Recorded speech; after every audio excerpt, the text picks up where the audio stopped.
আমার ভিতর ও বাহিরে অন্তরে অন্তরে আছো তুমি হৃদয় জুড়ে।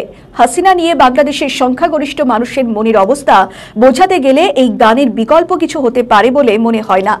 মোহাম্মদ ইউনূস চক্রান্ত করে একটি নির্বাচিত সরকারকে ক্ষমতা থেকে সরিয়ে দেশ শাসনের ভার হাতে নিয়েছেন, কিন্তু মানুষের মন তিনি জয় করতে পারেননি।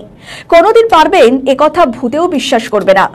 বাংলাদেশের নানা গণমাধ্যম খবর করছে শনিবার দিল্লিতে অনুষ্ঠিত হয়েছে এক আন্তর্জাতিক সেমিনার। সেখানে নাকি বাংলাদেশ বিরোধী মিথ্যে প্রপাগান্ডা এবং বয়ান তুলে ধরা হয়েছে। মোহাম্মদ ইউনূসের নেতৃত্বাধীন অন্তর্বর্তীকালীন সরকারের বিরুদ্ধে নানা বিষয় এই সেমিনারে স্থান পেয়েছে। এই সেমিনারটি আয়োজন করেছিল global strategic defence news, Delhi ভিত্তিক একটি থিঙ্ক ট্যাঙ্ক।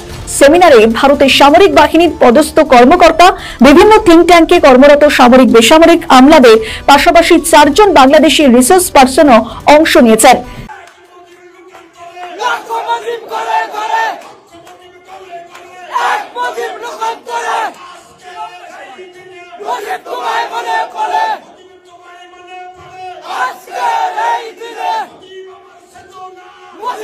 দেশ জুড়ে আলোচনায় উঠেছে এক ভিন্ন ধর্মী বিয়ের ঘটনা। আওয়ামী লীগের এক কর্মীর বিয়েতে দেখা গেল এক অনন্য দৃশ্য। বিয়ের গাড়ি থেকে শুরু করে পুরো অনুষ্ঠান জুড়ে ধ্বনিত হলো জয় বাংলা স্লোগান। বরের গাড়ি ভর এলাকায় প্রবেশ করার সঙ্গে সঙ্গেই কর্মীরা জয় বাংলা ধ্বনিতে মুখরিত করে তোলে চারপাশ। পরে কমিউনিটি সেন্টারে বর নিজেই অতিথিদের সঙ্গে কণ্ঠ মিলিয়ে দেন স্লোগানে। সাধারণত বিয়ের অনুষ্ঠানে দেখা যায় গান বাজনা কিংবা আনন্দ উল্লাস, কিন্তু এবার তার জায়গা নিয়ে নিল রাজনৈতিক স্লোগান।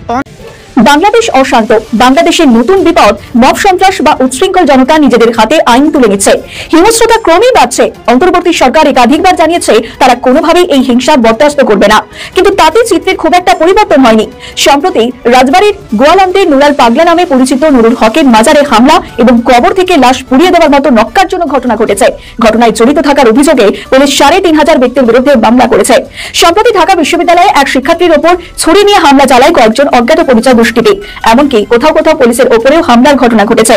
বাংলাদেশের রাজনৈতিক মহলের একাংশ মনে করছে অন্তর্বর্তী সরকার প্রধান মোহাম্মদ ইউনূস দেশ শাসনের নামে একেবারে ফ্রাঙ্কেনস্টাইন তৈরি করছেন। সুপ্রিয় দর্শক, ভিডিওর থাম্বনেল দেখে বুঝতে পারছেন আজকের ভিডিও কোন বিষয়ের ইঙ্গিত করতে চলেছে।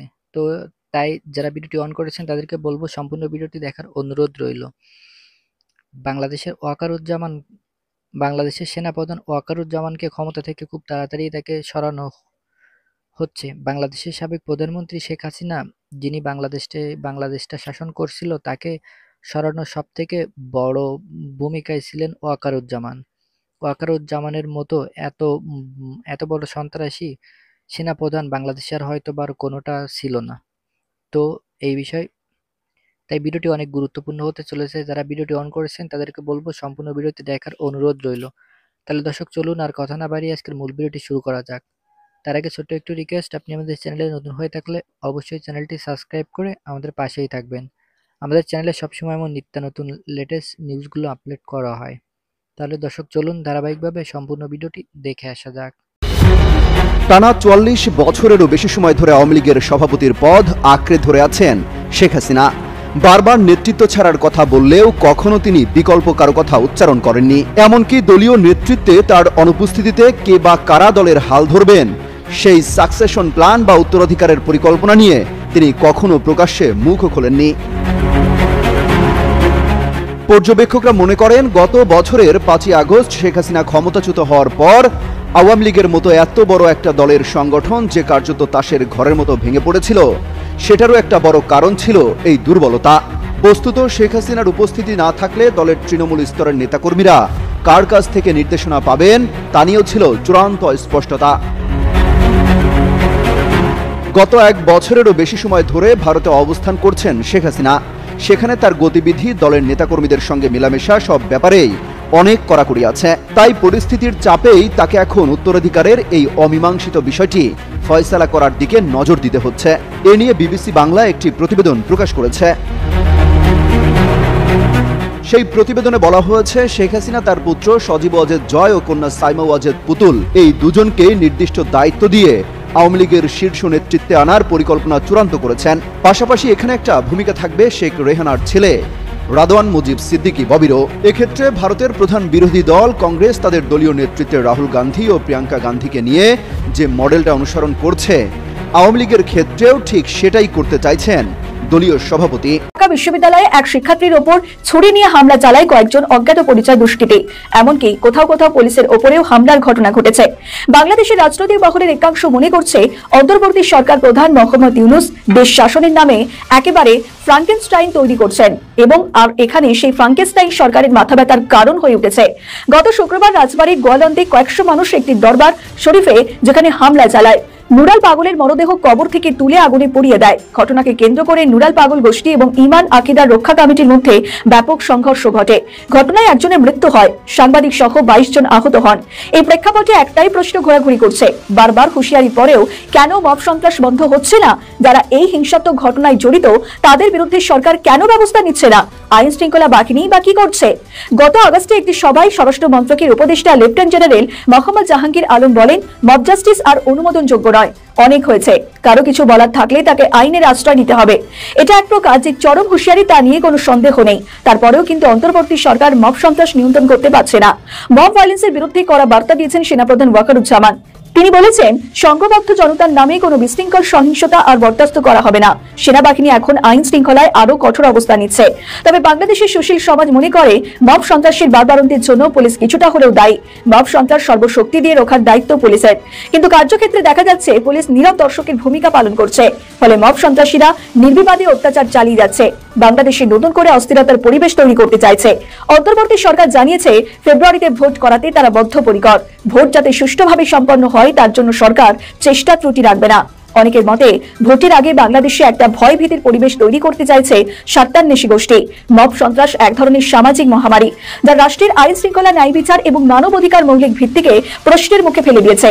এটি দমন করতে গেলে কেবল কথাবার্তা নয়, প্রয়োজন কার্যকর পদক্ষেপ।